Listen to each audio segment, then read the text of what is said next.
नमस्कार. जय श्रीराम. वंदे मातरम. सुयश कला क्रीडा मंडळ, श्री सिद्धिविनायक मंदिर आयोजित व्याख्यानमालेसाठी सर्व आयोजकांना मी मनापासून धन्यवाद देते. आणि आज तिसऱ्या दिवशी तुम्ही ह्या वेळी आवर्जून सगळे उपस्थित आहात. तुम्हाला सगळ्यांना मनापासून धन्यवाद देते. ज्यांनी या व्याख्यानमालेच्या आयोजनामध्ये उत्तम सहकार्य केले त्या सगळ्यांना मनापासून धन्यवाद देते. आणि ज्या ठाणे डोंबिवली मुळापासून मी पहिल्यापासून तुम्हा मुंबईकरांना मनापासून नमस्कार करते.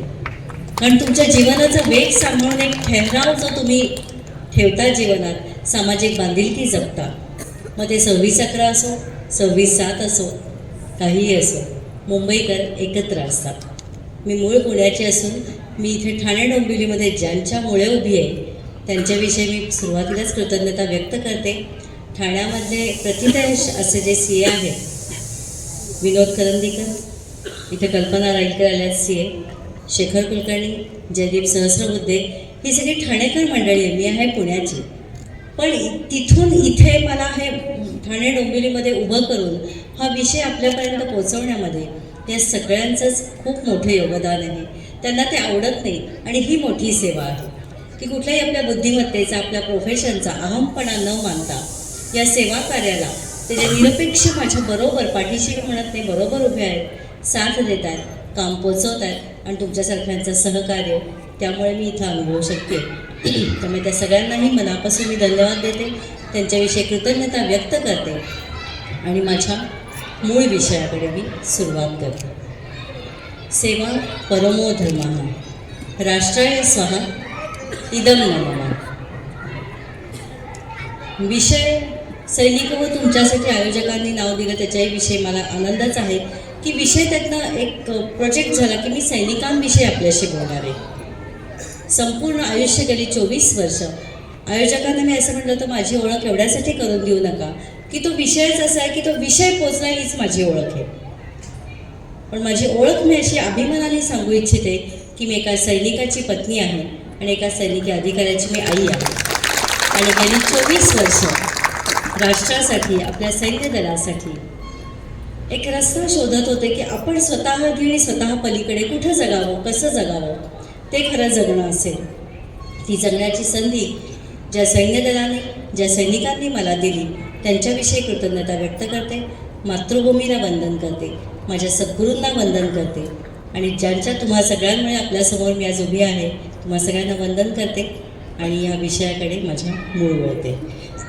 स्क्रीनवर मी सुरुवातीलाच एक माझा मेसेज, आज आपण इथे सगळेजण का जमलेलो आहोत, व्याख्यानमाला फक्त सुरू आहे म्हणून, अनेक विषय इथे सुरू होते म्हणून, पण आज आयोजकांचं मी कुठं कौतुक आज मला जास्त काय वाटलं माहिती का, मनोरंजन झालं 2 दिवस, पण आजचा विषय नक्की असा आहे की रंजन ते अंजन. नक्की ह्या विषयातनं आज मनामध्ये आजच्या विषय सादरीकरणात नक्की लोकांनी हा विषय मनातनं घेऊन जावा, त्याच्यावर चिंतन व्हावं, त्याच्यावर मंथन व्हावं. एक अंजन, कारण आपण मनोरंजन तर खूप होत राहतंय, ते गरजही आहे, काही जीवनाचं एक ते स्वाभाविक अंग आहे.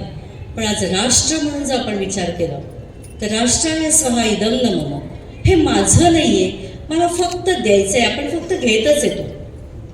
आपण म्हणजे मी कुणाला व्यक्तिशः म्हणत नाही, पण सहज आपलं जगणं असं आहे. त्या स्वतनं बाहेर पडायचं आहे आणि स्वतनं बाहेर पडून स्व ते स्वराष्ट्र असा हा जो विषय आहे, स्व ते स्वदेश. आणि ही अशी जगणारी माणसं कोण आहेत. आपण असं म्हणतो की हे सगळं ऐकायला खूप छान असतं, दान द्यावं, सेवा करावी आणि ती स्वतः पलीकडे करावी. सेवा कोणती, कशाला सेवा म्हणावं. घरामध्ये आपण वृद्धांची सेवा करतो, अडलेल्या नडलेल्याची सेवा करतो, सेवाच आहे.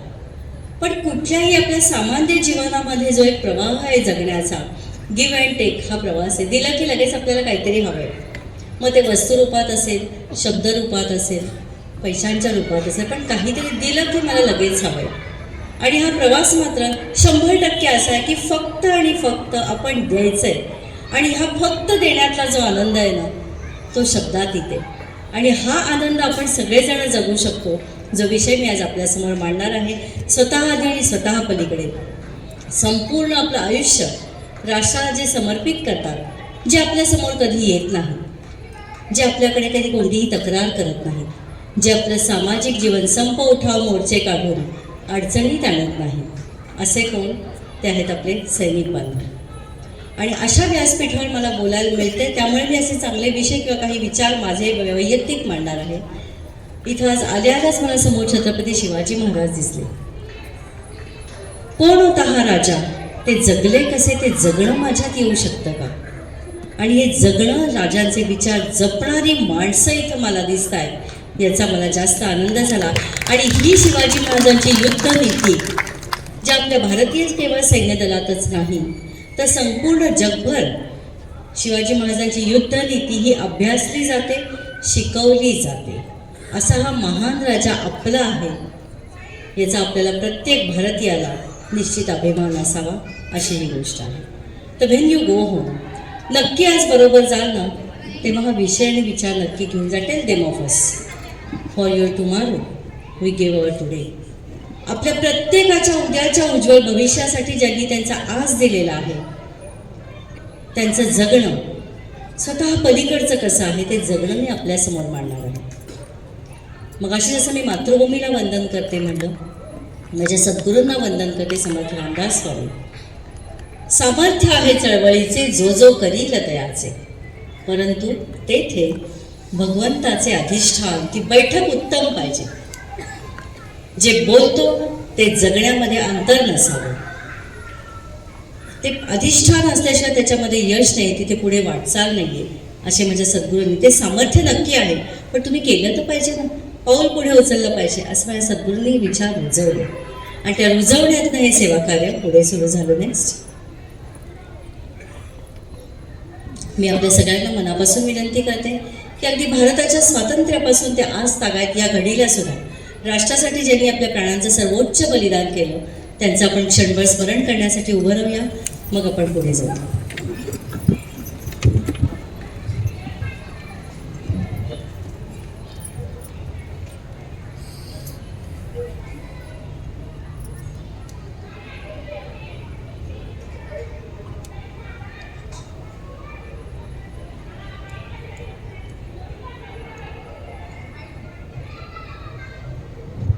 धन्यवाद. नेक्स्ट,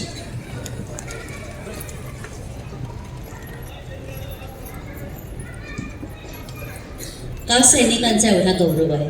त्यांच्या आणि आपल्या जगण्यामध्ये असं काय अंतर आहे? आपण आपल्या नोकरी व्यवसायातल्या सेवा करतच असतो, पण सैनिकांचं जीवन आणि राष्ट्र, आपल्या राष्ट्राविषयीची सुरक्षा, याचा विचार आपण रोजच्या दैनंदिन जगण्यामध्ये करत नाही. मुद्दामून करत नाही असं नाही, पण त्याचं जगणंच मी आपल्यापर्यंत पोहोचवण्याचा प्रयत्न करते. कसं जगता येते? त्यांच्या हातामध्ये बंदूक आहे म्हणून आपलं जीवन शांत आहे, ते सावध जागे आहे. आपण तर जागे असतो ना दिवसा, पण सावध पण असणं राष्ट्रासाठी. ते सावध जागे आहेत म्हणून आपली झोप निवांत आहे. आपल्या जगण्यासाठी त्यांची रोज मृत्यूशी गाठ आहे. आम्ही मुलाबाळात राहावं, आम्ही मुलाबाळात राहावं म्हणून त्यांची घराकडे पाठ आहे. स्वतःची घरं अनाथ करून त्यांनी देशाची सेवा केली, प्राणपणाने ते लढले म्हणून आपल्या घरात दिवाळी आली. त्यांच्या उपकारांची जाणीव कृतज्ञतेने ठेवूया आणि आपल्या घरी एक पणती आपल्या सैनिकांसाठी लावूया. ही पणती निश्चित मला विचार आणि कृतीचं साधर्म्य असणारी अपेक्षित आहे. निश्चित काही अपेक्षा घेऊन मी आपल्यासमोर उभी आहे, कारण खूप साऱ्या गोष्टी आपण आयुष्यात वाचत असतो, पाहत असतो, ऐकत असतो. त्यामुळे ऐकल्या क्षणी खूप हे छान वाटणार आहे, कारण विषयच तसा आहे, ते जगणंच इतकं उत्तुंग आहे. त्यामुळे निरूपणी हे सद्वृत्ती होते, स्थल त्याग होता सवेची जाते. काय करू रे क्रिया घडेना, क्रिया घडली पाहिजे. छान वाटलं ऐकून, खूप भारी वाटलं. काय जगतात ना आपले सैनिक. मी काय करते? प्रश्न असा आहे, व्यक्ती म्हणून मी काय करते, मी कशी जगते, राष्ट्राप्रती माझी सेवा, प्रेम, भक्ती आणि त्याग या भावना घेऊन माझ्या कृतीपर्यंत ते पोचतं का? हा विषय त्या सैनिकांच्या जगण्यातनं आपण विचार करणार आहोत. म्हणून ती पणती वैचारिक आणि कृतीची जोड देणारी अशी आपल्याकडनं मला नक्की अपेक्षित आहे. तर म्हणून म्हटलं की तुम्ही असं एक साधं श्रोता, मी तुमच्या भूमिकेत स्वतःला आणलं की इथं जे बोलतो आम्ही ऐकायला खूप छान वाटलं. अहो तुम्ही बोललात खूप काही छान, बरोबर. तुम्ही काय जगता, शेवटी तुम्ही जगताय काय ह्याला जास्त महत्त्व आहे. म्हणून सिर्फ सोल्जर्स इंडिपेंडेंट रिहॅबिलिटेशन फाउंडेशन या संस्थेच्या माध्यमातून गेली 24 वर्ष अव्याहत जे सैनिक आपल्या सगळ्यांची निरपेक्ष सेवा करतात, त्या सैनिकांची सेवा करायचं व्रत आम्ही घेतले आणि त्या जगण्यातला सुंदर आनंद, खरं जगणं म्हणजे काय, त्या सैनिकांनी मला शिकवलं, ते आम्ही जगतोय. आणि त्या संस्थेच्या माध्यमातून समाजाला जोडून घेऊन राष्ट्रसेवा, प्रेम, त्याग, भक्ती या भावना घेऊन सैन्य दलासाठी आपण काय करू शकतो. आणि मी अगदी आनंदाने आणि स्वाभिमानाने सांगू इच्छिते की समाज जर चांगल्या गोष्टीसाठी संघटित झाला तर आपण जगभरामध्ये राष्ट्रांमध्ये काय चाललंय हे अभ्यासतो, पाहतो, ऐकत असतो. पण आपला भारत देश इतका सुंदर आहे, वैचारिकदृष्ट्या, सांस्कृतिकदृष्ट्या, सामाजिकदृष्ट्या आपल्या राष्ट्रासारखं राष्ट्र नाही. त्यामुळे राष्ट्र जर उत्तम विचार, त्या उत्तम विचाराने घेऊन चांगल्या कार्यासाठी संघटित झालं तर काय कार्य उभं राहू शकतं, त्याचे उत्तम उदाहरण म्हणजे आपणच सगळी माणसं आहोत. तोच प्रवास मी आपल्यासमोर मांडणार आहे. नेक्स्ट, माझे आदर्श छत्रपती शिवाजी महाराज आणि दुसरे आदर्श स्वातंत्र्यवीर विनायक दामोदर सावरकर, की ज्यांनी मला प्रेरित केलं. प्रेरणा आपण फक्त लहानपणी पुस्तकात वाचलं म्हणून नाही. राजाच कसा होता, हे हिंदू शक्ती संभूत दीप्ततम तेजा, हे हिंदू शक्ती संभूत दीप्ततम तेजा. काय रचना आहे ही, केली कोणी, लिहिली कोणी, काय भूमिकेतनं लिहिली. ते लिहिणारा मात्र दुसरा आदर्श माझं दैवत स्वातंत्र्यवीर विनायक दामोदर सावरकर, वय वर्ष 11. हे हिंदू शक्ती संभूत दीप्ततम तेजा. आत्ताच्या लहान मुलांना म्हणायला सांगा, वाणीला वळण नाही. कधी बी आम्ही ते विचार, ते वाचन, घरामध्ये ते संस्कार, ते वातावरण, ते एन्व्हायरमेंट मिळाली तर हे उच्चार आमच्या तोंडातून निघतील. आणि हे जगण्यासाठी, ते विचार पोचण्यासाठी अवघ्या 11 वर्षे विनायक दामोदर सावरकर या छत्रपतींविषयी हे उच्चार काढतात. कुठून ही बुद्धिमत्ता आली, कुठून हे राष्ट्र तेज आलं आणि कुठून हे त्यागमय जीवन आलं. ज्यांनी हे संस्कार दिले, कारण कुठलंही काम उभं करताना तुमचं फाउंडेशन, जे मी म्हणा अधिष्ठान, ते अधिष्ठान सावरकरांनी असं रुजवलं की देहाकडून देवाकडे जाताना मध्ये राष्ट्र लागतं आणि त्या राष्ट्राचं आपण देणं लागतो. मग ते देणं आपण कोणत्या पद्धतीने कसं देऊया त्याच्यासाठी मार्ग शोधणं आणि मार्ग शोधून त्याच्यावर चालत राहणं हे काम मात्र आपलं असतं. म्हणून राष्ट्रपुरुषांचं फक्त तेज, त्यांचे विचार हे फक्त स्टॅच्यू, पुतळे उभारून, हार घालून म्हणून ते पूर्ण होत नाहीत. भारत माता की जय म्हणून फक्त तेवढ्याने होते, निदान त्याने आपण स्मरण करतो, पण तेवढ्यानेच ते पूर्ण होत नाही. वंदे मातरम म्हणून त्या घोषणा देऊन सुद्धा पूर्ण होत नाही. राजांचे विचार कसे होते, जी शुद्धी हृदयाची रामदास शिरडुलवी. काय म्हणतात सावरकर, जी शुद्धी हृदयाची रामदास शिरडुलवी, जी बुद्धी 5 यास शत्रूच्या बुडवी, जी युक्ती कूटनीतीत खलासी बुडवी, जी शक्ती बलोन्मत्तास पदतली तुडवी. काय वर्णन आहे. असा आहे छत्रपती शिवाजी महाराज आपल्या डोळ्यासमोर उभं करणं वयाच्या अवघ्या 11व्या वर्षी. त्याच्यासाठी महाराजांचे चरित्र, त्यांचं जगणं स्वतःच्या जगण्यामध्ये आणून आपलं आयुष्य राष्ट्राला समर्पित करणारी ही माझी दोन्ही दैवत.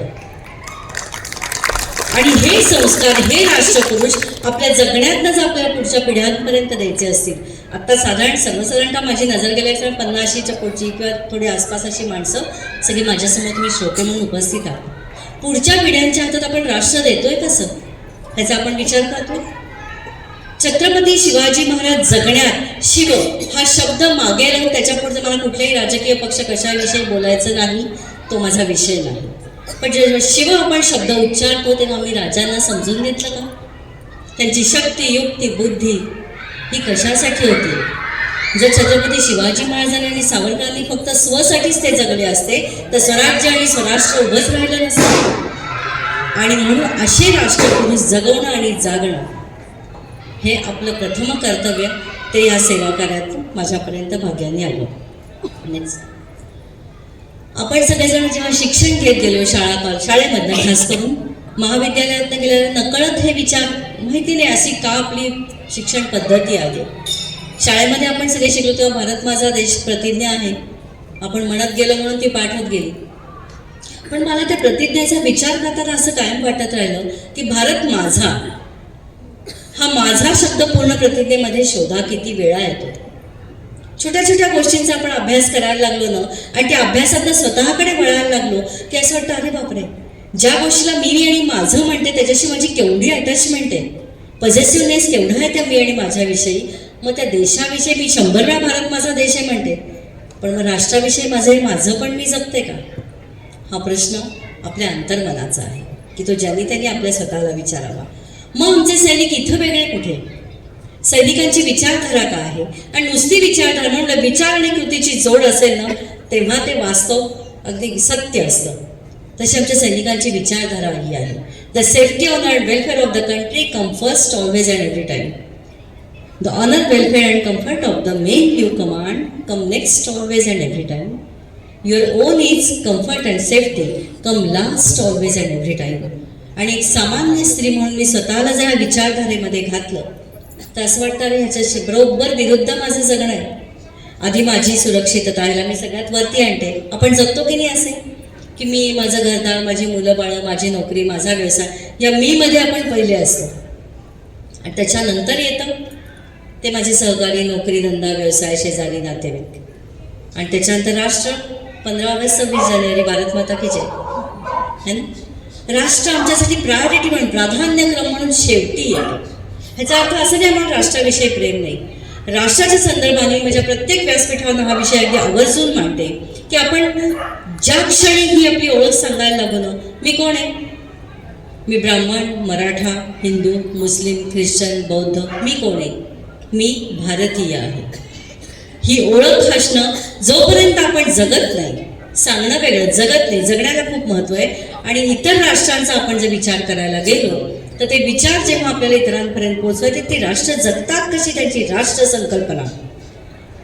त्याच्यासाठी मी हे उदाहरण कायम देते. इंग्लंडहून जेव्हा हाय कमिशनर भारतामध्ये येतात तेव्हा ते व्हिक्टोरिया क्रॉस हे त्यांच्या देशातला हायेस्ट गॅलंट्री अवॉर्ड आहे, तो ज्यांना दिला जातो त्या सैनिकांची पहिली भेट घेतात आपल्या देशात. फ्रान्सचे अँबॅसेडर जेव्हा भारतामध्ये येतात तेव्हा ते पहिले पॉंडिचेरीला जातात आणि युद्ध स्मारकाला भेट देतात. ह्याच्या मागची कारणं काय असावी? फ्रान्सच्या पॉंडिचेरीच्या त्या जेव्हा युद्ध संग्राम झाला त्यावेळी फ्रान्स देशाचे फक्त 3 सैनिक कामी आले होते. त्यांच्या राष्ट्राच्या 3 सैनिकांच्या योगदानासाठी त्यांच्या हाय डिग्निटरीज भारतात येऊन युद्ध स्मारकाला भेट देतात. रशियामध्ये तेच न्यूली मॅरिड कपल पहिल्यांदा युद्ध वॉर मेमोरियलच्या समोर जातं. कारण आज आपण आपलं भविष्य जे सुरू करणार आहोत ते राष्ट्रासाठी ज्या सैनिकांनी प्राणांचं सर्वोच्च बलिदान दिलं त्यांच्या त्यागाचं स्मरण ती राष्ट्र करतात. आपण भारतीय युरोपमध्ये जातो, पण युरोपमध्ये जाऊन आम्ही नाईट क्लबला भेट देतो. बघू नये अशा मताची अजिबातच मी नाही, पण तिथे सावरकरांचं ट्रॅफिक आयलंड आहे. आम्ही आमच्या राष्ट्राला आमच्या वर्तनातनं कसं प्रोजेक्ट करतो हे खूप महत्त्वाचं आहे. जे त्यांच्याकडे परकीयांच्या खूप गोष्टी घेतल्या की आपण घेतल्या ना, फुंकर मारणं, विझवणं, कापणं आहेत की आपल्याकडे त्या गोष्टी. आज 150 वर्ष ते आपल्याला राज्य करून गेले, पण डिवाइड अँड रूल हा संस्कार रुजवून गेले जे आम्ही फॉलो करतो. आणि त्यामुळे संघटनासाठी वेगळे प्रयत्न आम्हाला करावे लागतात. त्यामुळे कशाची रिपरकेशन्स कोणत्या काळी समाजात राष्ट्राच्या दृष्टीने घडतील याचं भान आपल्याला असणं खूप गरजेचं असतं. आज मुंबई दर्शनची बस जिथं फिरते, आपल्यापैकी कोणी गेले का त्या बसमध्ये? मला जरा काहीतरी माहिती हवी होती.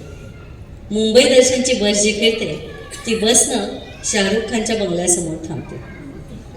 माफ करा, प्रत्येक क्षेत्राचा नक्की मी आदर करते, पण राष्ट्र म्हणून जर आपल्याला अभिमान हवा असेल, जागवायचा असेल, तर त्याच्या बंगल्याच्या बाहेर मुंबईची ओळख दाखवताना थांबून आपण नक्की काय विचार आणि विषय देऊ इच्छितो हे प्रश्न मला पडतात. एक राष्ट्रभक्त म्हणून म्हटलं तर, म्हणून आपल्या राष्ट्राला आपण कसे प्रोजेक्ट करतो. आपले सगळ्यांचे लाडके लेखक पु ल देशपांडे जेव्हा राजस्थानमध्ये गेले होते तेव्हा ते ज्या ठिकाणाला भेट देत होते तेव्हा त्यांनी तिथल्या गाईडला विचारलं की मैंने सुना था यहाँ कोई राणा प्रताप करके राजा हुआ था. तर त्या गाईडनी सांगितलं हाँ वो तो अभी पुराना हो गया, यहाँ तो गाइड पिक्चर का शूटिंग हुआ था. महत्त्व आपण कशाला देतो? शौर्य, धैर्य, त्याग, पराक्रम यांना आम्ही महत्त्व देतो का? आम्ही ते प्रोजेक्ट करतो का? आपल्या युक्ती, कृती, बुद्धी या सगळ्यातनं राष्ट्र माझा किती मान, आणि खरंच आहे ते कोणी बाहेरच्या नेऊन सांगायची गरज नाही आहे. पण सकारात्मक विचार, सकारात्मक जगण्याला आपण साथ देणं, हे जी एक आपली मानसिकता राष्ट्र म्हणून घडली पाहिजे, ती जपणं आणि जोपासणं जे आमचं सैन्यदल, ही का मी विचारधारा आपल्या पुढे मांडली, तर पुढे ज्यांना मी तुम्हाला भेटवणार आहे त्यांच्या जगण्यात ती उतरलेली दिसते. आणि सुरुवातीपासून शेवटपर्यंत माझ्या बोलण्यामध्ये हा विषय येईल की विचार ऐकायला खूप सुंदर असतात, पण ते जगणं दिसलं तर आपण त्यांना फॉलो करावं. बाय प्रोफेशन मी शिक्षक. माझ्यासमोर तरुण मुलं असतात. त्यांच्या आयडॉल्स कोण आहेत?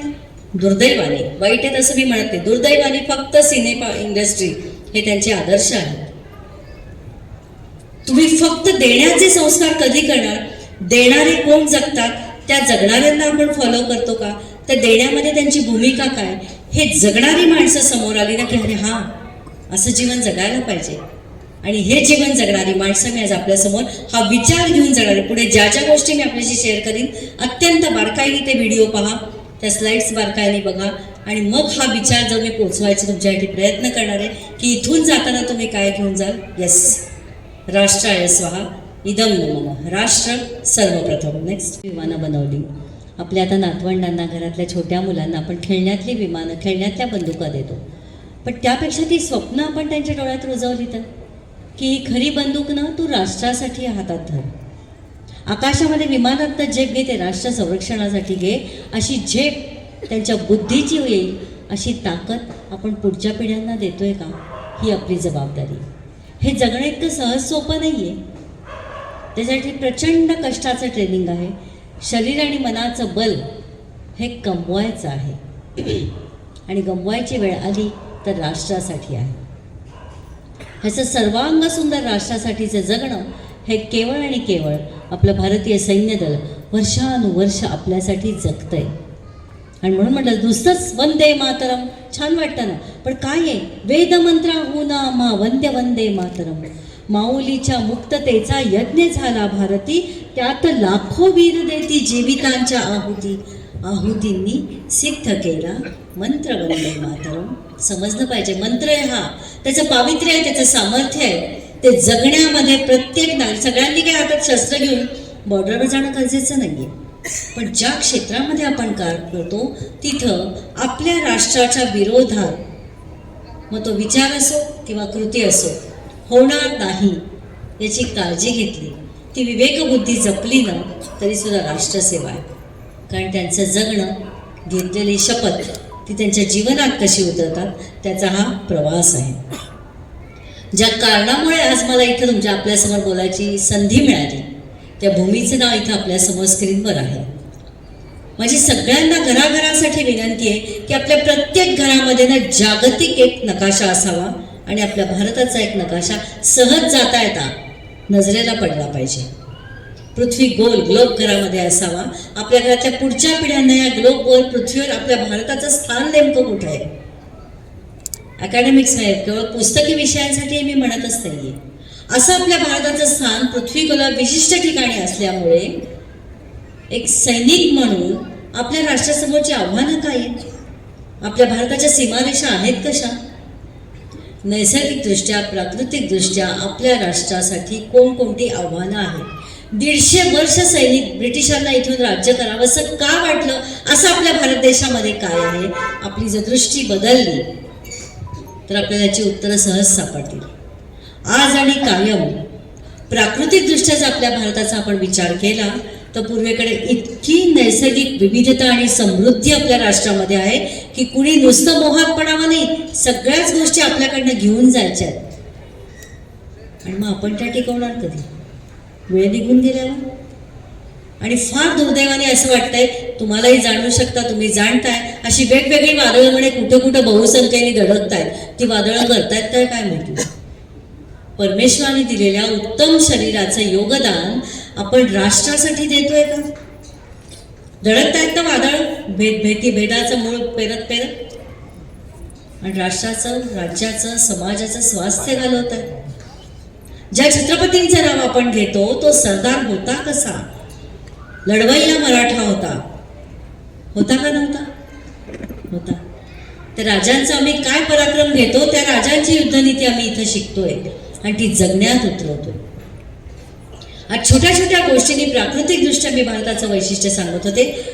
नॉर्थ ईस्ट ज्याला आपण 7 सिस्टर्सकडे गेलो, त्या ठिकाणी घनदाट जंगल आहे, पराकोटीचं पर्जन्यवृष्टी आहे, पश्चिमेकडे वाळवंट आहे, उत्तर पूर्व हिमालय आहे, आग्नेय दक्षिण आणि नैऋत्येकडे समुद्रकिनाऱ्याने भारताची सगळी सीमा वेढलेली आहे. त्या प्राकृतिकतेनुसार तेवढी आव्हानं पण तेवढीच तीव्र आहे. मग त्या आव्हानांना सामोरं कोणी जायचं ते सैनिक बघून घेतील, नक्कीच ते बघतायत. पण आज त्याच पर्यावरणाची, त्याच प्राकृतिक साधन संपत्तीची रक्षण करण्याची जबाबदारी आपली एक भारतीय म्हणून आहे किंवा नाही, हा विचार पण तितकाच महत्त्वाचा आहे. आणि हा सगळा विचार सैनिक फ्रॉम ऑल एंगल्स राष्ट्राची फक्त सुरक्षा नाही, तर स्वास्थ्य, हित आणि ऑनर, सन्मान या सगळ्यासाठी ते काम करतात. आणि हे काम करता करता किती ठिकाणी ते करतात.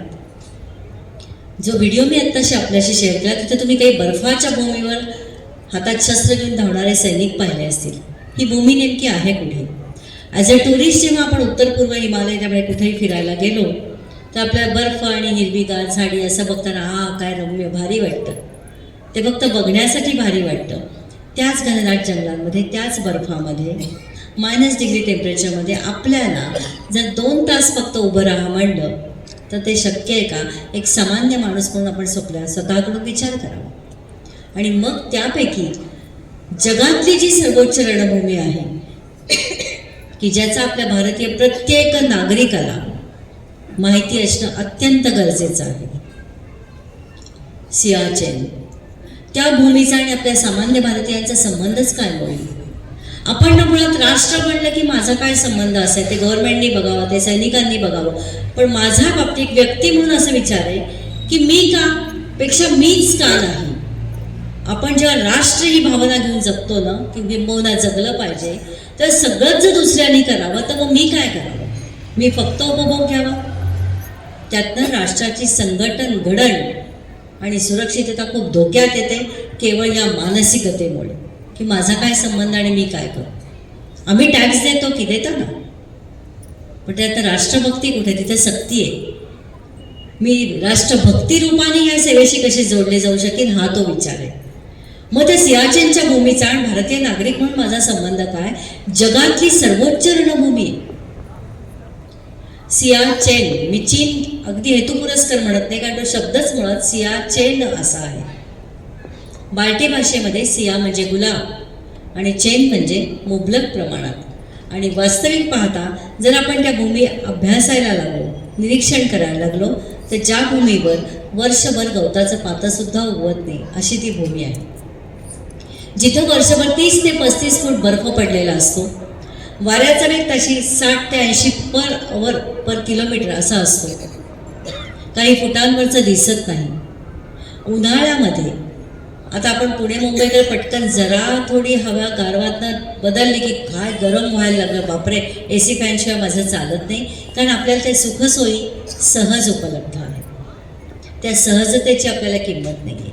पण तिथं मात्र उन्हाळ्यामध्ये -35 डिग्री ऑनवर्ड्स तापमान आणि थंडीमध्ये ज्या तापमानाचा आपण विचार करू शकत नाही, -60 डिग्री ऑनवर्ड्स, 55 डिग्री ऑनवर्ड्स असं तापमान जिथं आहे, जिथे शरीराच्या हालचाली गोठून जातात. मी या भूमीचं वर्णन करता करता आदराने इथं उल्लेख करते की डॉक्टर साठे इथं आहेत की ज्यांनी आपल्या साऊथ पोलवर शास्त्रज्ञ म्हणून खूप मोठ्या मोहिमेत ते सहभागी आहेत. डॉक्टर, तुम्हाला वंदन करते. आणि ठाण्याचा वैभव आहे म्हणून मी डॉक्टरांना नमन करते आणि माझ्या विषयाकडे वळते. तर -60 डिग्री ऑनवर्ड्स हे हवामान झालं. वाऱ्याचा वेग तुम्हाला मी सांगितला, काही फुटांवरचं दिसत नाही. तिथं आपली ड्युटी बजावणाऱ्या सैनिकांना memory loss, weight loss, children, frostbite अशा सगळ्या आजारांना त्यांना सामोरं जावं लागतं. पण या कुठल्याच गोष्टीविषयी ते तक्रार करत नाही. आणि हे सगळं सामोरं जात असताना अजून काही भर किंवा कमी म्हणून की काय, तिथे जमिनीपासून आपण अधिक उंचीवर गेल्यामुळे हवेमध्ये ऑक्सिजनचं प्रमाण अगदी विरळ, अगदी कमी, की ज्या ऑक्सिजनची किंमत आपल्याला करोनाने जाणवून दिली. प्राणवायूला उत्तर आहे का? जरा थांबा, 8 दिवसांनी बघतो, करतो सोय. प्राणवायूलाही उत्तरं नाही आहेत. पण तिथे तो प्राणवायू हवेतच उपलब्ध नाही. अशा ठिकाणी 365 दिवस 24 तास आपल्या राष्ट्रवासियांसाठी उभं राहणं त्यामुळे सुरुवातीलाच मला एक व्यक्ती म्हणून आज इथे जे काय 200-300 माणसं उपस्थित असतील त्या प्रत्येकाने हा विषय 10 माणसांपर्यंत पोहोचवला ना तरी राष्ट्र सर्वप्रथम हा विषय जाऊ दे, कारण ते तिथे उभे आहेत म्हणून आज मी इथे तुमच्यासमोर बोलू शकते. तर ह्या सैनिकांचं जगणं ह्याचं वाचन आणि त्या जगण्याचं कल्पना न करता सुद्धा किंवा केल्यावर सुद्धा त्यांचे आव्हान आणि आवाहनं ह्या किती अवघड गोष्टी आहेत हा विचार करून नुसतीच अस्वस्थ आता आली. आणि नुसते अस्वस्थ तर निष्पन्न काय झालं पाहिजे. हा सैनिक जगतो कसा, हा सैनिक आहे कसा आणि त्या भूमीवर जगणं त्यांचं किती आव्हानांना ते सामोरे जातात आपल्या बुद्धीपलीकडचे काही स्लाइड्सच्या माध्यमातून मी तुम्हाला त्यांचं जगणं आपल्यासमोर मांडायचा प्रयत्न करते. नेक्स्ट. आधी मुळात हे ठिकाण आहे कुठं? सियाचेन हे ग्लेशियर आहे. भारत, चीन आणि पाकिस्तान या तिन्ही देशांच्या सीमारेषा जिथे एकत्र येतात तिथे सियाचेन ग्लेशियर आहे. जगातली सगळ्यात मोठी 2 क्रमांकाची हिमनदी म्हणजे सियाचेन. नेक्स्ट.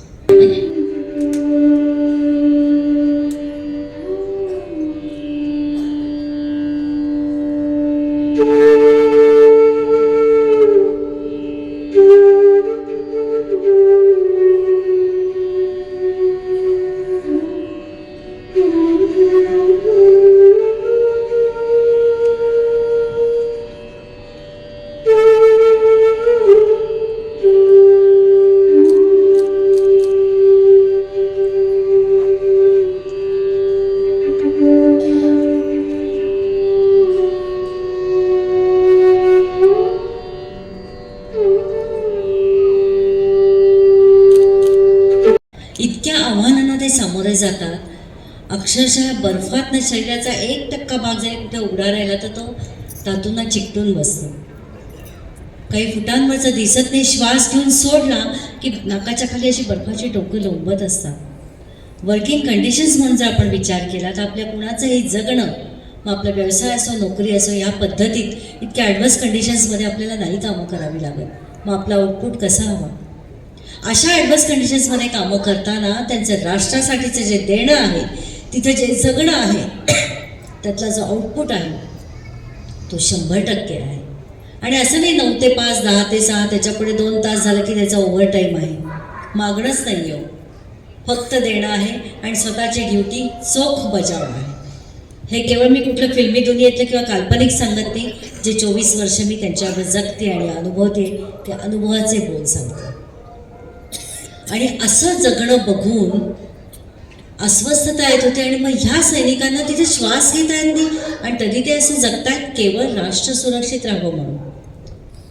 मग अशा सैनिकांच्या श्वासासाठी आपण काय करू शकतो पेक्षा मी काय करू शकते. कारण त्यांच्या जगण्यातनं त्यांनी मला शिकवलं.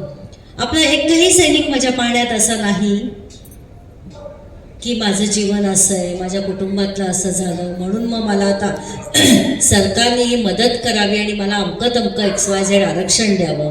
आमचा कुठलाही सैनिक आजपर्यंत रस्त्यावर उतरला नाही. तो तिथं उभा आहे आपल्या सगळ्यांच्या रक्षणासाठी.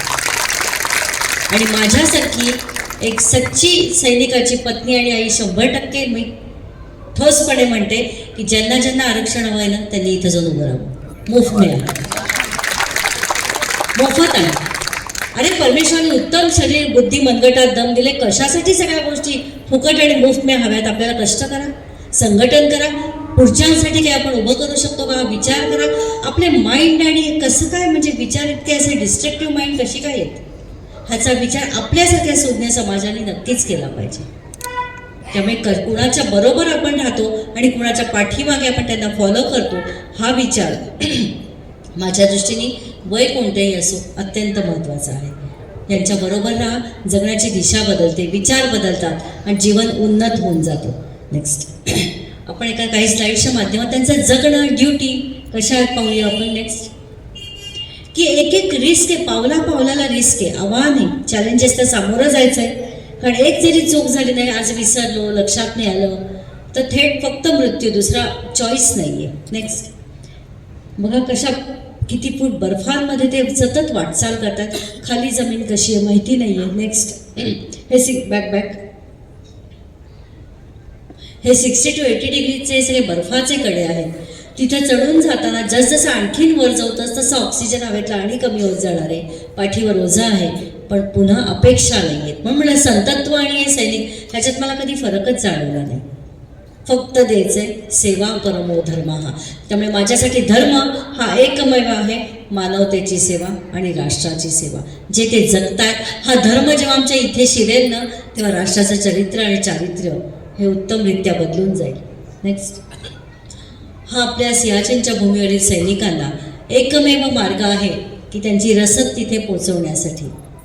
कारण तिथे रस्ते नाहीत, वाहनं नाहीत, मग त्यांची रसद पोचणार कशी? त्यामुळे रसद सैनिकांची पोचण्यासाठी सगळं त्यांचं राशन वगैरे या हेलिकॉप्टरच्या माध्यमातून पोचवलं जातं. पण हेलिकॉप्टरने टेक ऑफ घेऊन तिथे लँड होणं, या दोन्ही गोष्टी तिथं किती आव्हानात्मक आहेत हे तिथं प्रत्यक्ष आपण जाऊन बघितलं ना म्हणजे लक्षात येतं. टेक ऑफ घ्यायला क्लॅरिटीच नाही, हवामानामध्ये काही स्वच्छताच नाही की ते निघू शकेल, हेलिकॉप्टर टेक ऑफ घेऊ शकत नाही आणि लँड व्हायला हेलिपॅड लोकेट होऊ शकत नाही. मग अशा वेळी ते सांगत बसतात का ते असं तसं झालं ना म्हणून हे असं असं काम होऊ शकलं नाही. सैन्य दलामध्ये नाही हा शब्द नाही. कितीही ॲडव्हान्स कंडिशन्स येऊ देत, तो आउटपुट मिळालाच पाहिजे. ह्याच्यासाठी काय त्यांचं नियोजन आहे, काय कामं आहे तो. मग त्यांचं नियोजन आम्ही इथं त्यांच्या मार्गदर्शनात जगायला लागलो ना, तर असा ब्रिज बांधून तो असा कसा पडेल याचं नियोजन होणार नाही. मी अगदी हेतुपुरस्कर वाक्य बोललेली आहे. सैन्य दलाचं जे एक्झिक्युशन आणि प्लॅनिंग आहे त्याचं मार्गदर्शन घेतलं तर कितीतरी गोष्टी ह्या उत्तमरित्या कायमस्वरूपी उभी राहू शकतात आणि ते तसं काम करतात, म्हणून तो आउटपुट असा दिसत असतो. तर हे मी सांगत होते, हेलिकॉप्टरचा तिथे लँड होण्यासाठी हेलिपॅड लोकेट होत नाही. मग त्याच्यावर उत्तर काय? हेलिपॅड लोकेट झालं नाही म्हणून हेलिकॉप्टर परत गेलं, मग रसद पोचली नाही, अशी उत्तरं नाही देत तिथे. आपण जी कॅडबरी सेलिब्रेशनसाठी खातो आणि वापरतो आणि एन्जॉय करतो ना, कारण तिथं प्रत्येक गोष्टीचा दगड तयार होतो, कुठल्याही पदार्थाला चव राहत नाही. मग अशा वेळी ती कॅडबरी तिथे दगड झालं, ती कॅडबरी एच हेलिपॅडच्या आकारामध्ये तिथं अंथरली जाते आणि त्याच्यामध्ये लोकेट होतं रंगामुळे आणि त्याच्या हेलिपॅड तयार होऊन हेलिकॉप्टर लँड होतं. म्हणून आपण काय जगतो नाही, बुद्धीपलीकडच्या गोष्टी ती लोक रोज जगतायत, पण आपल्याला कधीही कुणी सांगायला येत नाही. कुठलाही मीडिया त्यांचं जगणं कव्हर करत नाही आणि पॉझिटिव्ह गोष्टी पोचवत नाही, हे दुर्दैव आहे. चुकीच्या गोष्टी सैन्य दलाच्या सुद्धा चुकीच्या पद्धतीने समाजापर्यंत येतात, पण तोच समज समाजामध्ये असू नये की सैन्य दलातल्या सगळ्या लोकांना खूप साऱ्या गोष्टी फुकट मिळतात. म्हणून मी मगाशी म्हटलं तसं ज्यांना ज्यांना आरक्षण हवंय, ज्यांना ज्यांना या फुकट गोष्टी ज्या मिळतात असं वाटतंय ना, त्या सगळ्यांनी सैन्य दलामध्ये आपल्या मुलांना भरती करावं. म्हणजे कुठलाही संप उठावाशिवाय ना ते फायदे आपल्यालाही मिळत जातील, कारण पुढे फुकटाचा प्रवासही मी आपल्यापर्यंत मांडणार आहे आणि आपल्या माध्यमातून तो समाजामध्ये सर्व दूर जावा ही माझी नक्कीच अपेक्षा आहे. नेक्स्ट. याशी हिमवादळं होतात. या हिमवादळामध्ये जर सैनिक खाली गाडले गेले, कुणाला कळणार? कशा पद्धतीच्या मृत्यूला ते आपल्यासाठी सामोरे जातात.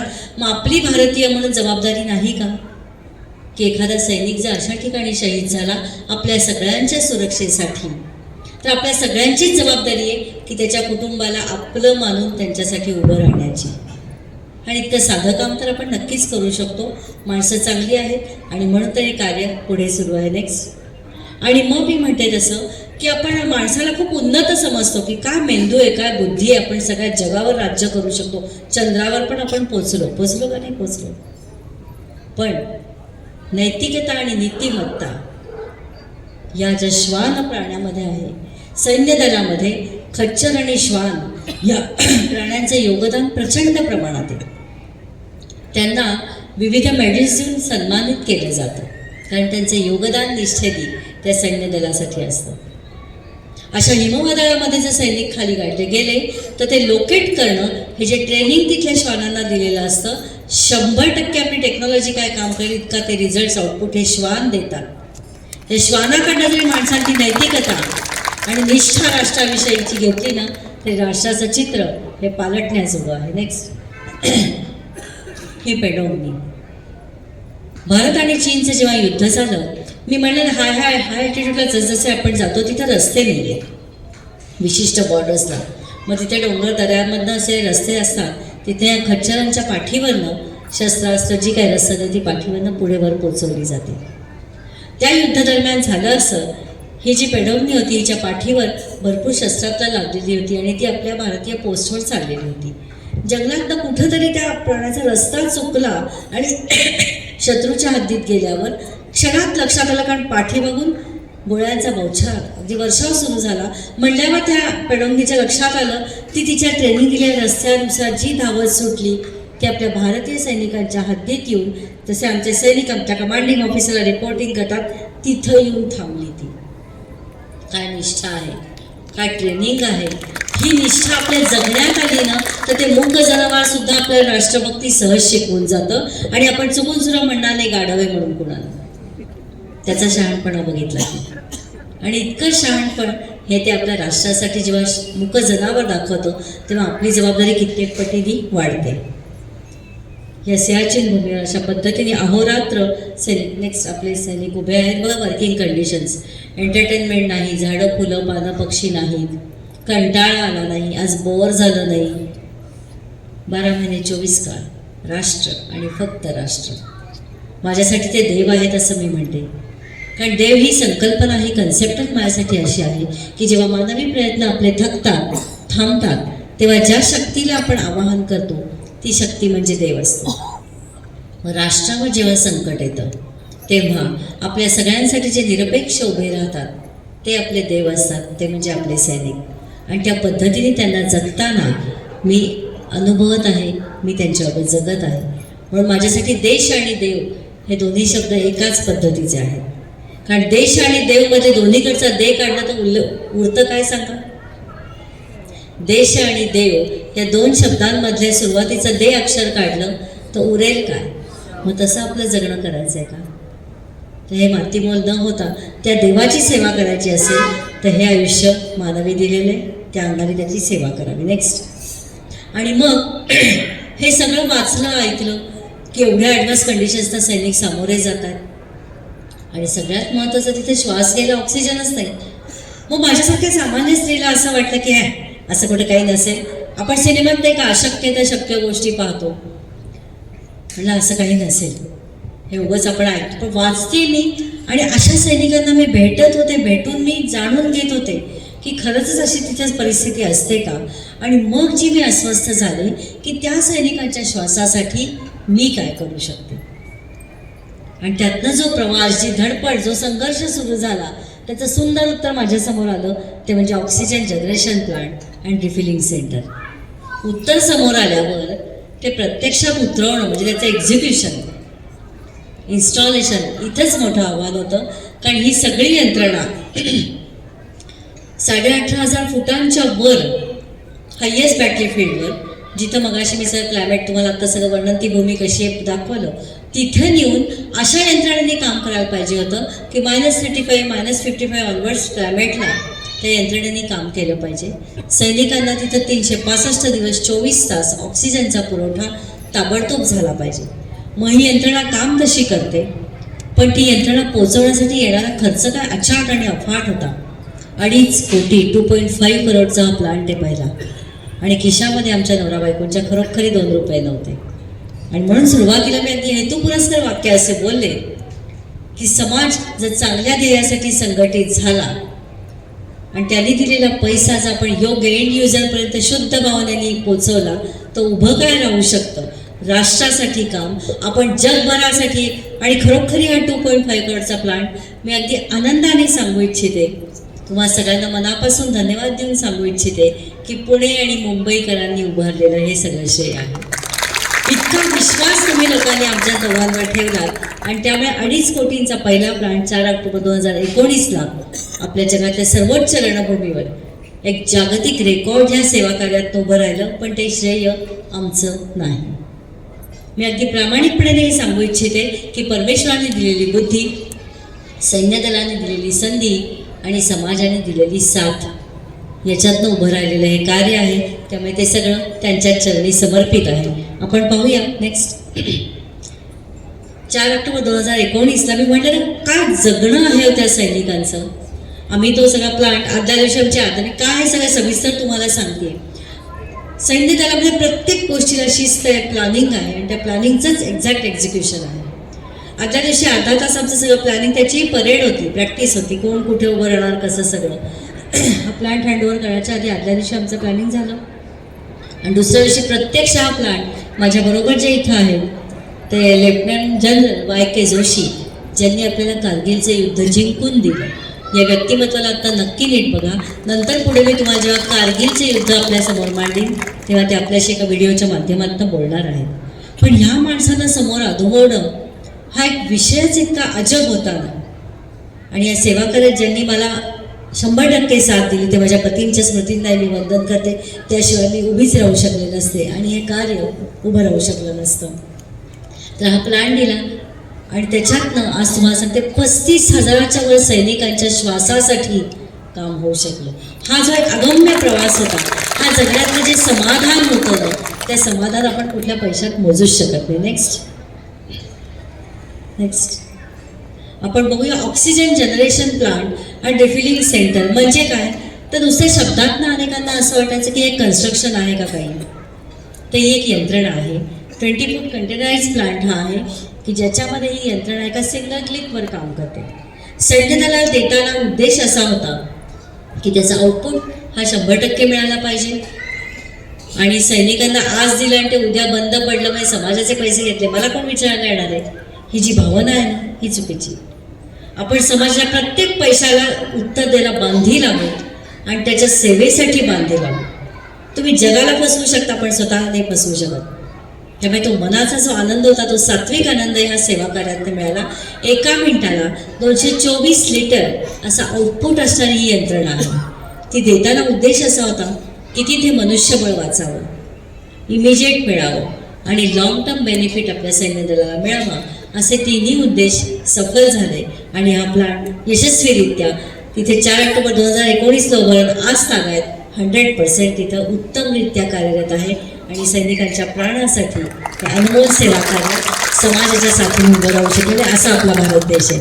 पाहूया आपण व्हिडिओच्या माध्यमातून हा प्लांट काम कसं करतो ते.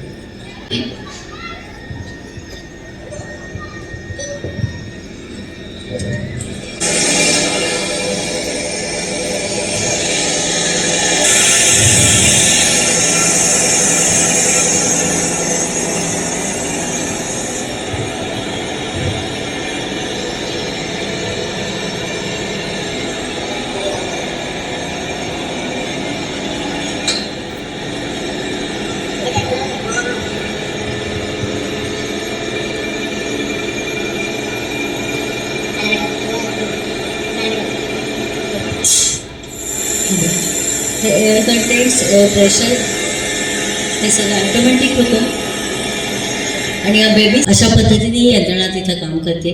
कारण तिथं होणाऱ्या कॅज्युअलिटीज ह्या समोरच्या शत्रूच्या गोळीमुळे न होता तिथं असणाऱ्या ऑक्सिजन अभावी होत होत्या. ते सगळं प्रमाण आता ऑलमोस्ट झिरोवर आल्यासारखं आहे. शेवटी शारीरिक ज्या गोष्टी होतात निसर्गाची टोकाची हवामान म्हणलं पंचमहाभूतांचं साम्राज्य आणि त्यांची ताकद जर अनुभवायची असेल ना तर या भूमीवर जावं. आणि आपल्या सैनिकांची आव्हानं केवढी आहेत त्याला ते कसे हसत मुखाने सामोरे जातात आणि त्यामुळे या सेवेतला आनंदानं हा शब्दातीत आहे. नेक्स्ट आणि मग असं पण म्हणतो की स्वामी विवेकानंद राष्ट्रपुरुष जगायचे त्यांच्या एका विचाराकडे बघायचं कसा हा दृष्टिकोन एक सेवा कार्यातनं मिळत जातो. स्वामी विवेकानंद आपल्याला सहज सांगायचे की राष्ट्रसेवा कार्याचा हेतू शुद्ध असेल, तुमच्या कार्यावर तुमची श्रद्धा असेल आणि हेतू पूर्ण करताना तो सगळा प्रवास जर पारदर्शी असेल तर अख्खं जग जरी आपल्या विरोधात उभं ठाकलं ना तरी ती शक्ती आपल्याला साथ देते आणि ते सेवा कार्य ते ध्येयची पूर्ती होते. एक विचार आपण जगायला लागलो ना ते जगणं सुंदर होऊन जातं पण तो जगला तर पाहिजे. जगण्यासाठीच्या अडचणींना आपण सामोरं तर गेलं पाहिजे. तेव्हा ती जी उन्नतीने आतून जो प्रवास घडतो ना त्याचं उत्तर म्हणजे हा ऑक्सिजन जनरेशन प्लांट आहे. आणि म्हणून मला कल्पनेत विचार पण कधी केला नव्हता की अशा सेवा कार्यातनं हे व्यक्तिमत्व आपल्याला भेटेल. आपल्या भारताच्या पंतप्रधानांना 4 ऑक्टोबरला आम्ही हा प्लॅंट हँडओव्हर केला आणि 18 ऑक्टोबरला मुंबईमध्ये BKCला या महान व्यक्तिमत्वाने आम्हाला दोघांना बोलवून घेतलं की हे कसं काय घडू शकलं. एका सिव्हिल साध्या माध्यम आम्ही आपला केवढा मोठा देश आहे करोडोचा त्याच्यामध्ये कोण आम्ही अशा पती पत्नींना बोलवून त्यांनी इथे BKCला भेट घेतली आणि पूर्ण काम जाणून घेतलं. काम कसं, कुठे, पैसा कसा उभारला, त्याचा विनियोग कसा केला, लोकांना विषय पोचवलात कसा, लोकांनी तुमच्यावर विश्वास कसा ठेवला, पैशाचा हिशोब कसा ठेवला. इथपर्यंत केवळ 7 मिनिटाची अपॉइंटमेंट, 30 ते 35 मिनिटं असा सहज संवाद आणि ते अतुल्य व्यक्तिमत्व मी अनुभवलं अगदी जवळून. ऋषितुल्य व्यक्तिमत्व आपल्या राष्ट्राला लाभलेलं एक अतिशय आदर्श नेतृत्व आहे की त्या नेतृत्वाने रामाच्या कृपेने आपलं राष्ट्र असंच उन्नत राहावं अशी आशा व्यक्त करते आणि पुढे जाऊया आपण. नेक्स्ट पंतप्रधानांनी त्या कार्याची दखल घेतलीच, पण आपल्या राष्ट्राचे पहिले 3ही सैन्य दलाचे प्रमुख chief of defence staff general Bipin Rawat यांनी सुद्धा दिल्लीतनं अक्षरशः बोलवून घेतलं, कारण हे काम, हा विषय आणि तो प्रत्यक्ष अंमलबजावणी होणं खूप अवघड असा टास्क होता, पण तो केवळ परमेश्वर कृपेनेही सिद्ध होऊ शकलं. त्यामुळे त्यांनी पण दिल्लीत बोलून त्याची दखल घेतली आणि कार्याला अजून प्रेरणा मिळाली. नेक्स्ट या व्यक्तिमत्वाला आपण सगळेच जाणतो, म्हणून म्हटलं ज्या रस्त्यावरनं आपण चालतो ना तशीच माणसं आपल्याला भेटत जातात. आपण पंढरपूरच्या वारीला जाताना वारकरीच भेटतो, पण त्या सेवा कार्यात चालताना अशा माणसांचे आशीर्वाद मला लाभतात, सहकार्य लाभतं, मार्गदर्शन मिळतं आणि तिथं कुठंही अपेक्षा नाही. मी सुरुवातीला म्हणलं आज ठाण्यात मी तुमच्यासमोर उभी आहे, ज्या लोकांमुळे उभे त्यांच्याविषयी म्हणून कृतज्ञता व्यक्त केली. बुद्धी असते, पैसा असतो, करायची इच्छा लागते आणि त्या इच्छेमध्ये सुद्धा पुन्हा निरपेक्षता लागते. अशी असणारी माणसं पाठीशी नाही म्हणत, मी बरोबर खंबीर उभी आहे म्हणून मी तुमच्या समोर उभी आहे. आणि मग हे व्यक्तिमत्व सुद्धा कायम आशीर्वाद रूपाने माझ्याबरोबर असतात, पाठीवर थाप देतात आणि अशीच पुढे जा, काम करत राहा, काम करत राहा. या सगळ्यांचं सांगणं असतं काम करत राहा. नाही तर जनरल प्रापंचिक पातळीवर मी म्हणलं की प्रपंच आणि परमार्थ खूप गोष्टी ऐकायला खूप सोप्या असतात, पण ते जगणं जेव्हा करतो ना तेव्हा एक एक विचार आपल्याला उमजायला लागतो आणि उमजणं केवळ सेवा कार्यातनं शक्य होतं. नेक्स्ट हा दुसरा प्लांट आत्ता नुकता 22 मेला 2022 जम्मू काश्मीर कुपवाडा इथं हा दुसरा प्लांट समर्पित करू शकलो, पुन्हा त्याच भावनेने.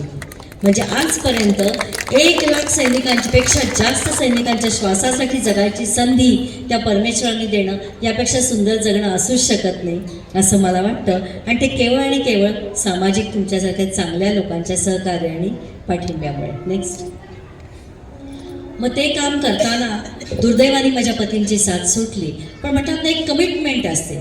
एक फौजी कसा असतो, सैनिक असतो कसा, जो शेवटच्या श्वासापर्यंत राष्ट्र हे रुजलेला असतो आणि जगलेला असतो.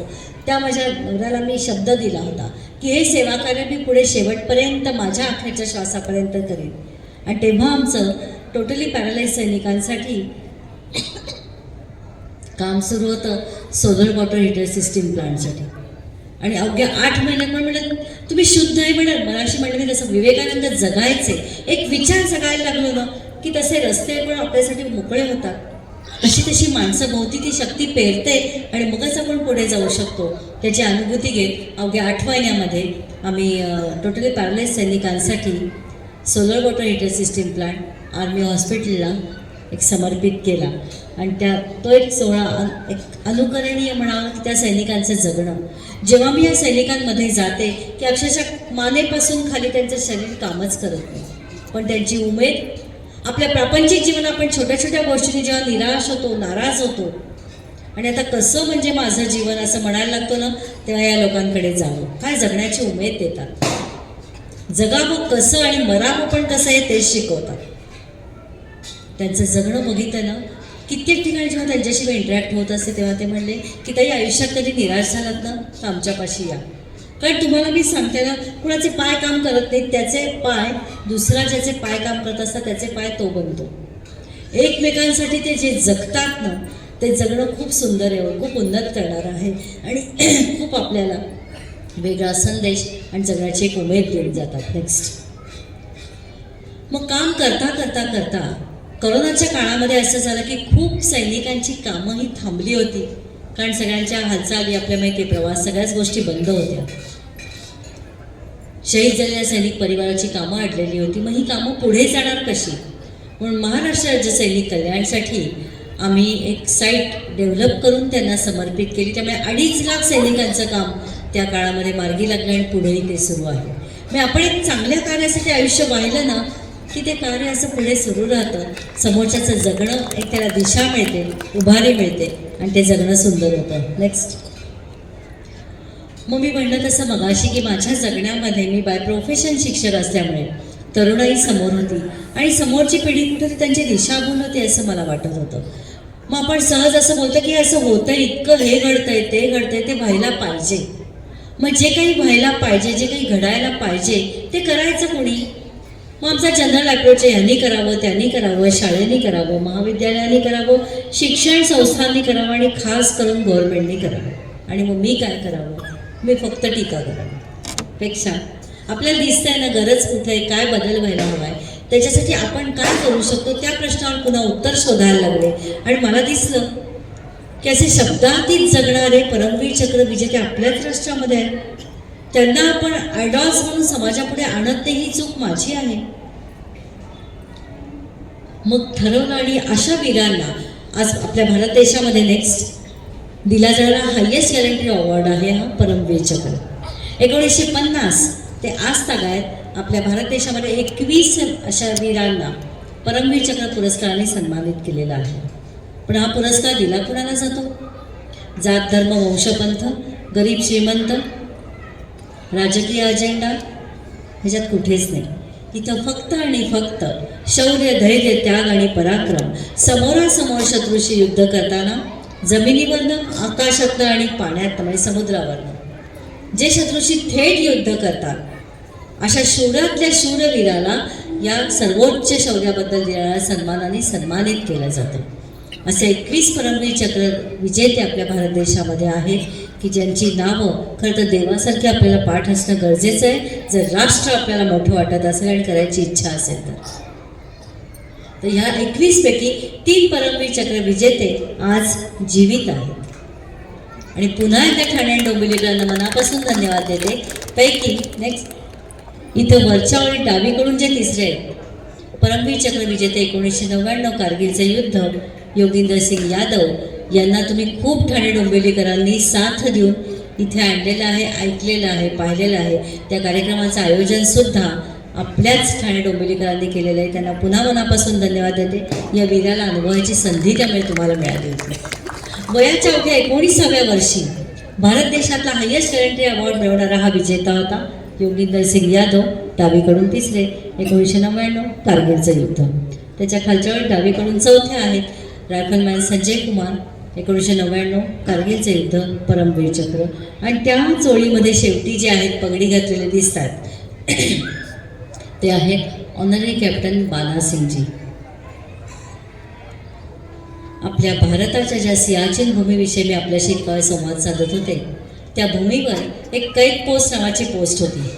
ती पोस्ट भारतामध्ये पुन्हा काबीज करून आणण्यासाठी खूप मोहिमा आखल्या गेल्या होत्या पण आपल्याला यश येत नव्हतं. आपल्या सैनिकांमुळे नाही तर तिथल्या हवामानाच्या टोकाच्या प्रतिकूलतेमुळे. मग ती पोस्ट भारतात परत काबीज करण्यासाठी ऑनररी कॅप्टन बाला सिंगजींनी आपण ऑनररी की नाही मी जाईन, मी ह्या मोहिमेसाठी जाईन म्हणून ते गेले आणि ती पोस्ट आज भारतामध्ये त्यांनी काबीज करून आणली. ह्या सगळ्याच्या निसर्गाचं मी वर्णन केलं आता प्रतिकूल हवामानाचं आणि आज ती पोस्ट भारताच्या ताब्यात आहे. त्याचं नाव आहे बना पोस्ट. त्यांचं नाव त्या पोस्टला दिलं गेलं. असं त्यांनी काय केलं, असं त्या म्हणलं श्रीमंती. आज मी तो उल्लेखच केला नाही पण मी कायम करते जो इथं पण करू इच्छिते. या माणसांनी मला श्रीमंत कशाला म्हणायचं शिकवलं आणि तसं श्रीमंत मी त्यांच्यामुळे जगायला लागले. मी खूप श्रीमंत आहे. मी प्रत्येक कार्यक्रमात हे आवर्जून सांगते कारण एक स्त्री आहे. ती स्त्री समाजाची कुटुंबाची चौकट घडवत असते. त्या स्त्रीनी आपलं विचार आणि कृती ही कशी ठेवावी जी यांच्याकडून मी शिकले. आणि म्हणून मी अभिमानाने असं कदाचित आयोजक म्हणतील कोणाला बोललं आणि काय बोलायला लागली पण मी जगातली सगळ्यात सुंदर स्त्री आहे आणि जगातली सगळ्यात श्रीमंतही मीच आहे. पण कशाबद्दल आहे विचार पण करा. कारण असं आहे की ज्या कुटुंबात मी जन्माला आले त्या कुटुंबातनं मला फक्त आणि फक्त राष्ट्रभक्ती आणि राष्ट्रसेवा करायचे संस्कारच माझ्यावर घडले. सुंदर विचारांचं सुंदर जगणं मला त्याच माझ्या आईवडिलांच्या संस्कारांनी या राष्ट्रपुरुषांनी दिलं. अशा नवऱ्याची साथ मला लाभली की त्यांनी राष्ट्रसेवा कार्याचं जगणं मला जगू दिलं.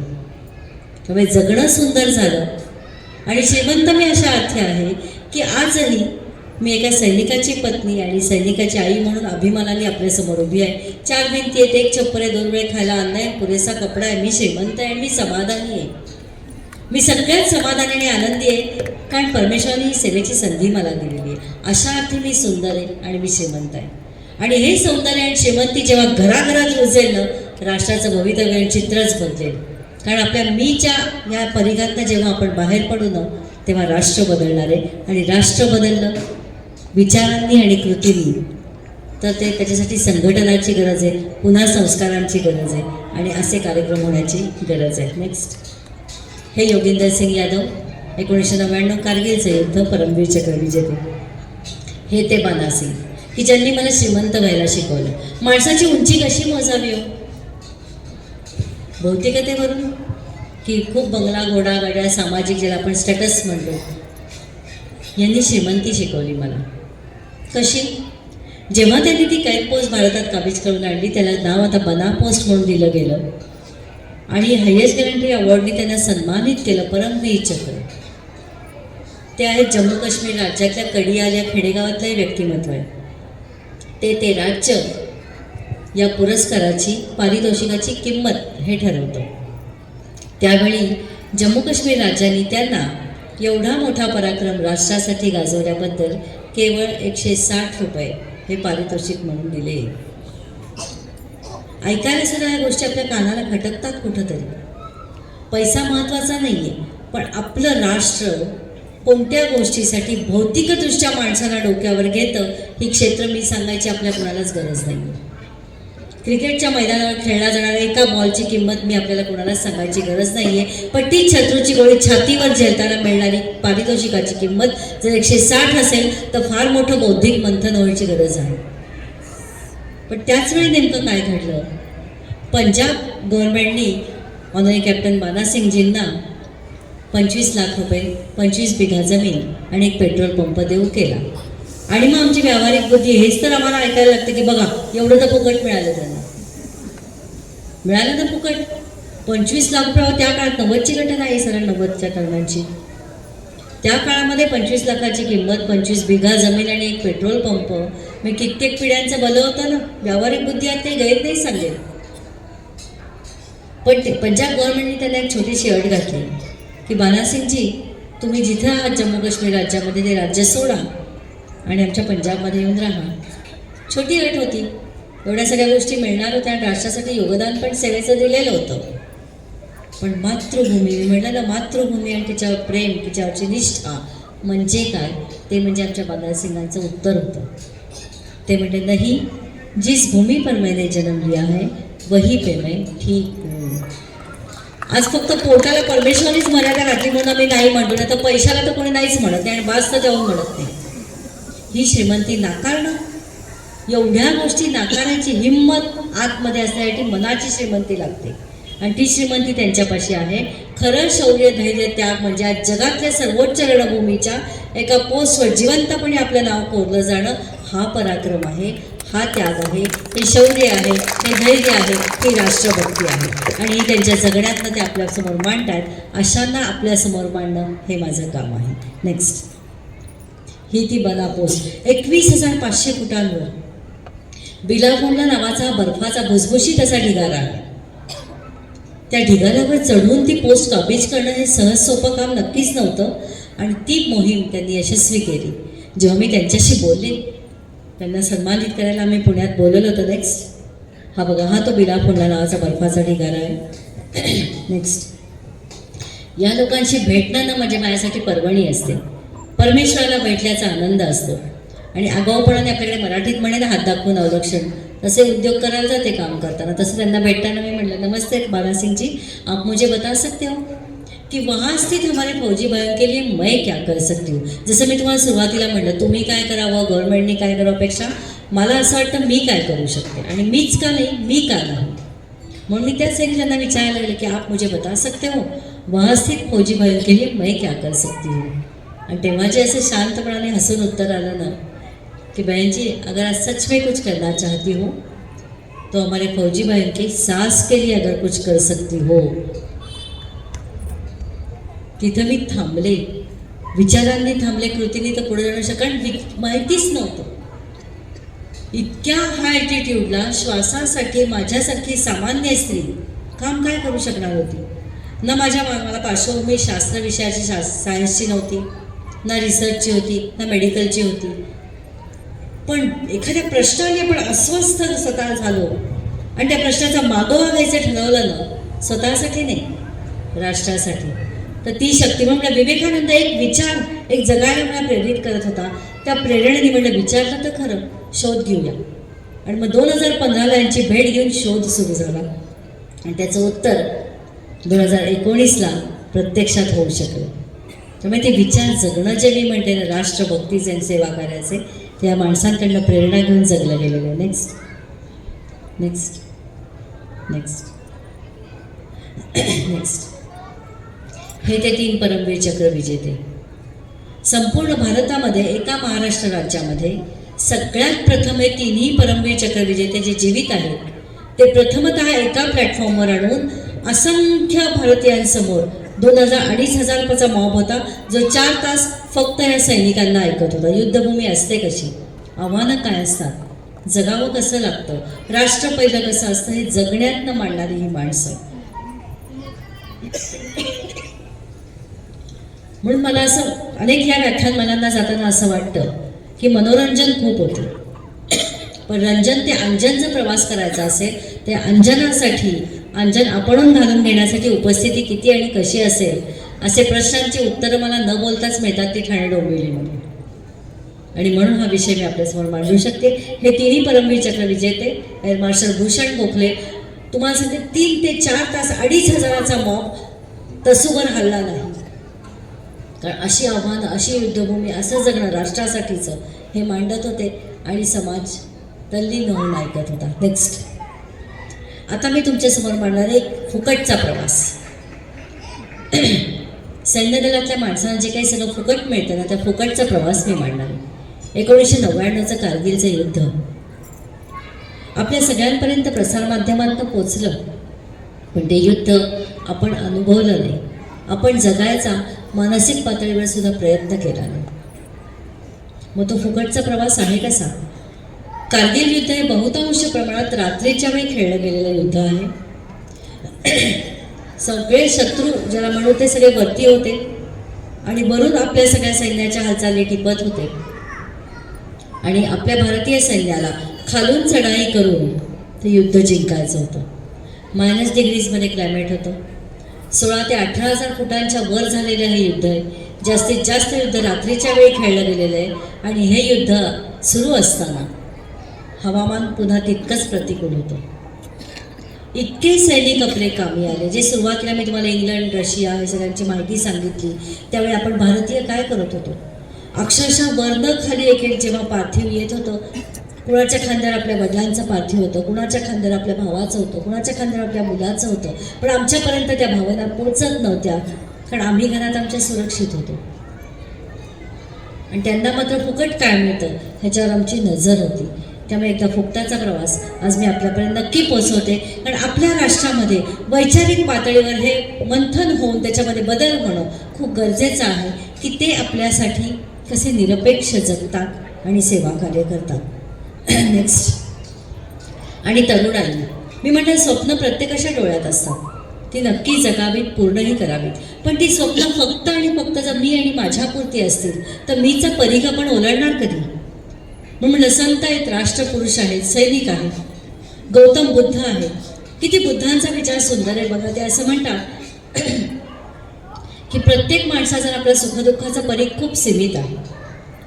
म्हणजे केंद्रबिंदू मी स्वतःला ठेवलं तर आज मी जिवंत आहे म्हणून मी किती जणांना आनंदी करू शकले आणि उद्या मी नसेल म्हणून किती जण दुःखी होणार आहेत. इतकं आपलं जगणं आणि आपण स्वतः इतके छोटे आहोत. पण तोच परिघ जर विस्तृत करायचं ठरवलं, स्वतः बाहेर पडायचं ठरवलं, तर किती उन्नत जीवन जगता येतं हे अत्यंत तरुण वयामध्ये दाखवणारी ही आपली तरुण सैन्य दलातले अधिकारी आहेत. हे आहेत कॅप्टन सौरव कालिया. 1999 कारगिलचं युद्ध अवघ्या 23व्या वर्षामध्ये राष्ट्रासाठी काय करून गेले एका व्हिडिओच्या माध्यमातून पाहूया. Next time video. 15th May 1999. Captain Saurabh Kalia, along with his team of 5 soldiers, went patrolling in the Kaksar region of Kargil. They were captured alive by the Pakistan Army. The 5 soldiers and my brother was the officer, the 6 persons. They were subjected to brutal torture for over 20 days. There was nothing on the face. It was like this much. So it was in very, very bad shape. The autopsy report of Captain Saurabh Kalia and the 5 soldiers revealed extreme torture. Cigarette burns, pierced eardrums with hot rods, and chopped off limbs and private organs, before finally shooting them dead. आमच्यापर्यंत हे विषयच पोचत नाहीत, ना त्यांचे कुटुंबीय सांगायला आले. कॅप्टन सौरभ कालिया आणि त्यांचे जे साथीदार होते ते कारगिलच्या युद्धामध्ये यांची पेट्रोल पार्टी पुढे गेली होती, त्यावेळी पाकिस्तानी सैनिकांकडनं पकडले गेले आणि अशा पद्धतीचे टॉर्चर करून त्यांचं पार्थिव सीमारेषांवर फेकून दिलेलं होतं. जेव्हा त्यांचं पार्थिव घरी आलं तेव्हा सौरभ कालियाचा पहिला पगार हा त्यांच्या घरी पोचला होता. मग हा पगार घेऊन त्यांच्या आईवडिलांनी काय करायचं होतं? हे फुकट मिळतं का?